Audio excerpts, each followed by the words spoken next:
technique of colour grading is a fundamental aspect in the creation and success of all types of media.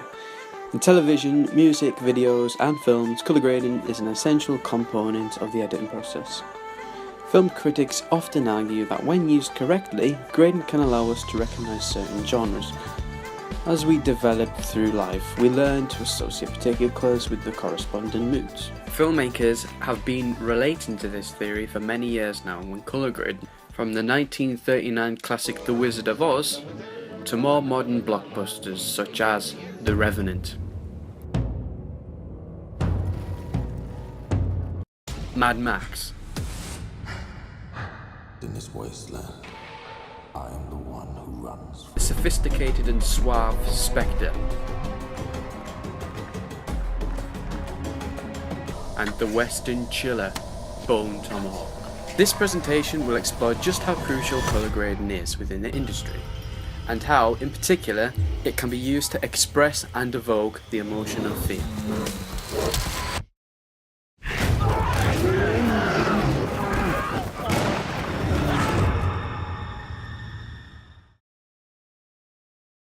Colour grading is the process of altering an image for aesthetic and communicative purposes.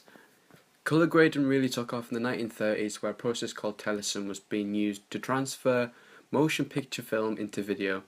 It stated that Teleson was quite capable of producing excellent results from intermediates and negatives, bypassing the need to work from old faded and scratch marked prints. Teleson certainly revolutionised the way filmmakers could improve their work by colour grading digitally. A great example of this is Steven Spielberg's Jaws. Stated on the website Creative Cow, the biggest challenge in restoring Jaws was the colour grading. Colour grader Leo Dunn managed to improve the image way better than the original by manipulating the colours. This meant audiences could effectively associate it with the emotion of fear. Since the late 1990s, cinema technology has evolved, becoming more digitally intermediate, meaning older versions of colour grading have disappeared. Today, colour grading is accessible to any editor, and the tools to accomplish it are found in most editing softwares. When grading, adjustments to the following colours are made. Hue. Hue is the pure spectral colour that expresses or defines a general range of colours. Saturation. A colour that is fully saturated has the maximum amount of hue possible. Luminance. Luminance is the brightest part of a specific colour. Combined with a saturated hue, it creates different tints and shades. Curves. Curves are applied to an image's luminance and individual RGB channels. Curves will affect how much of that colour is increased or decreased within the image. Contrast. Contrast is the difference in luminance or colour that makes an object or its representation in an image or display distinguishable. All of these elements can be changed in editing software such as DaVinci Resolve, Red Giant and Adobe. Colour theory dates back to the 15th century and has developed to cover paintings, optics, psychology and many other disciplines including colour grading. As a colour grader, it's their job to create a grade which can make audiences feel an emotion, and what a lot of graders refer back to is Plutchik's colour wheel of emotion. The colour wheel of emotion is used to illustrate different emotions, compelling and nuanced. His circumplex model makes connections between the idea of an emotion circle and a colour wheel.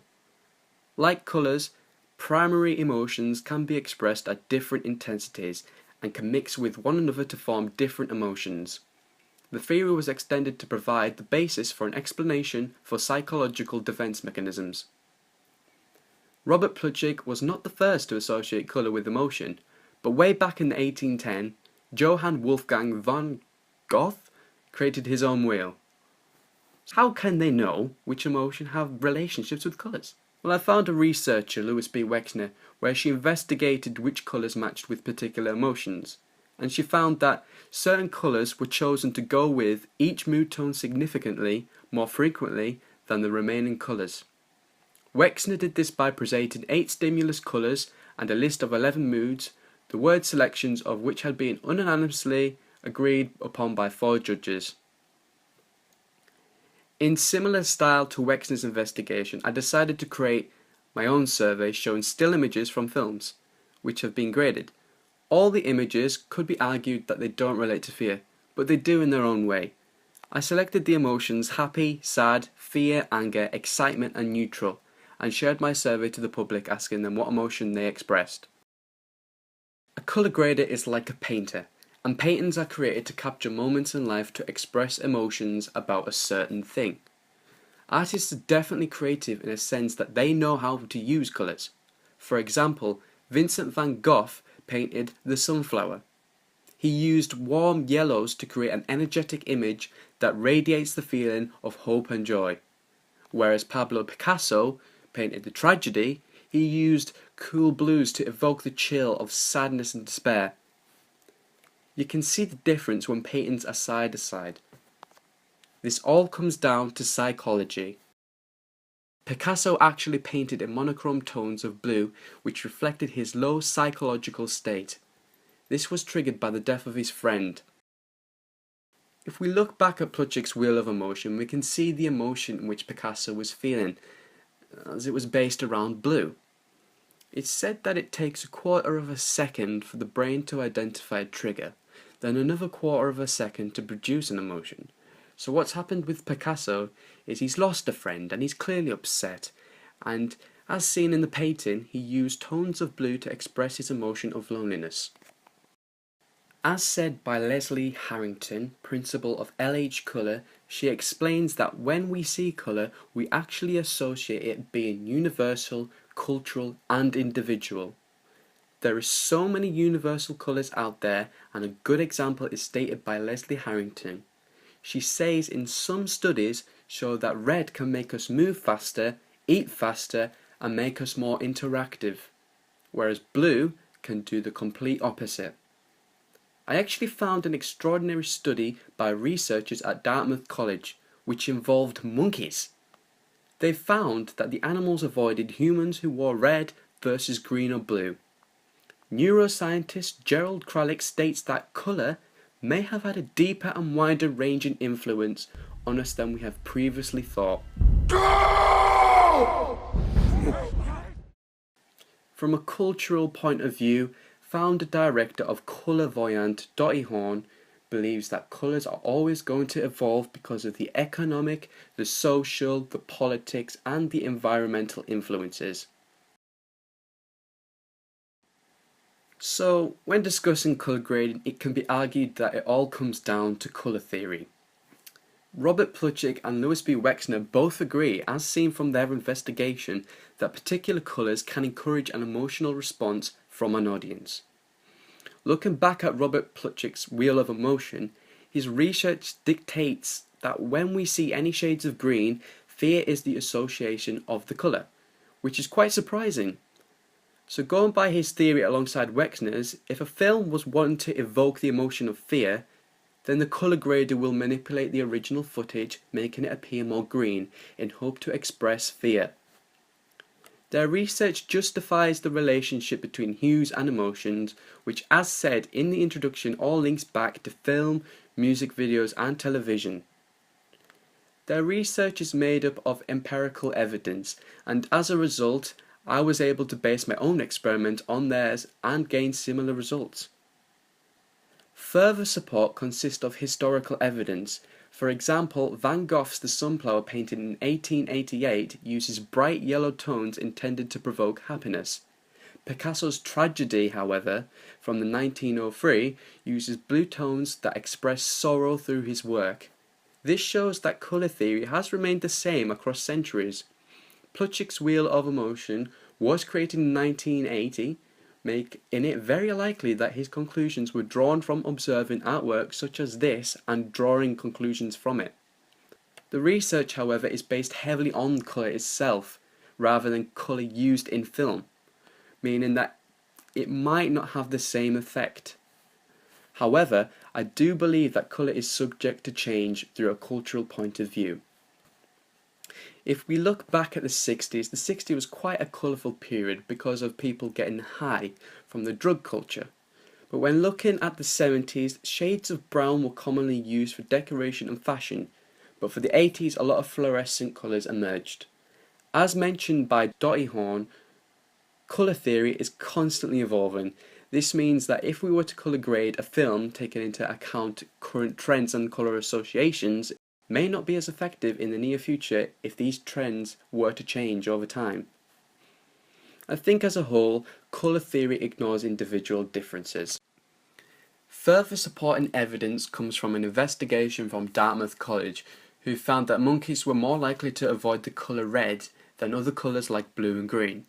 This therefore suggests that colour association is instinctive, being applicable to animals, which implies that colour association is a product of evolution rather than a learned response. However, this study ignores extraneous variables. For example, it could be that the monkey avoided the colour because the subject smelled funny, or that the monkey feared the colour red. Furthermore, we can generalise findings from animals to humans. It's important for colour graders to take into account colour theory, but they should acknowledge that other conventions of grading such as brightness, contrast, saturation and luminance, etc.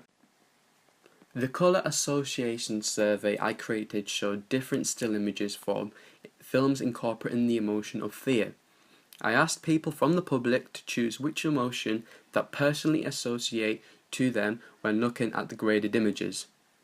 The results showed that the Mad Max image expressed fear more effectively because 75% of people voted fear as the most prominent emotion they felt.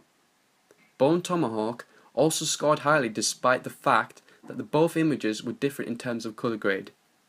This shows that colour graders can use different hues to express the same emotion, and it's not necessarily dependent on psychological colour grading. Let's take a look at clips taken from The Revenant and Evil Dead. Evil Dead emphasises the green, making it stand out from the background. The green colour has a subtle mixture of blue, and it looks like the contrast has been raised to enhance darker areas aided with saturated greens. The brightness of the shot appears to be lowered to make it a little more dark, creating a gloomy effect which expresses fear. But in my opinion, it's definitely not the colour that is making me feel fear. When we look at the Revenant's image, I'm feeling the same. The grade is flushed with blue, so when we refer back to Plutchik's Wheel of Emotion, it states that blue is sadness.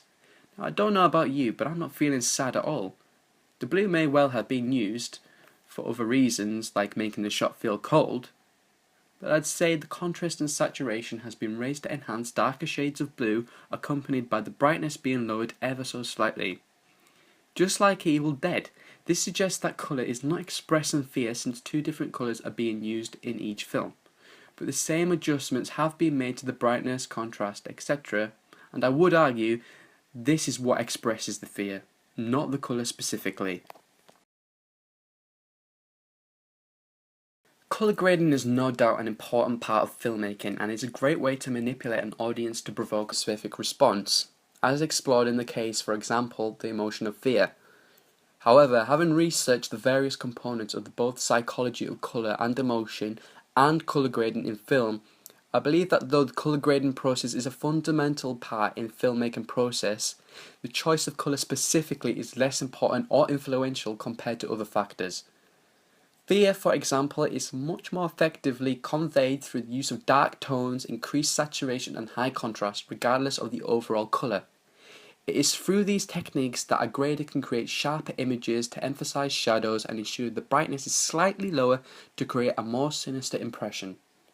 Though I do believe that colours does have an effect on audience perception, and from the research it is clear that concepts such as Plutchik's colour wheel are important things to consider when colour grading, it does fail to account for individual differences and preferences in an audience. His research is carried out on a small sample of people and generalised to explain the entire world, and so may lack in validity. For example, by his theory, the colour most likely to be associated with fear is green. Personally, I would disagree with this because I consider green to be a neutral colour, associated more with nature rather than something that connotes danger. It should be acknowledged that colour grading is not only about the colour used, but is most effective when all elements have been considered in expressing the intended emotion.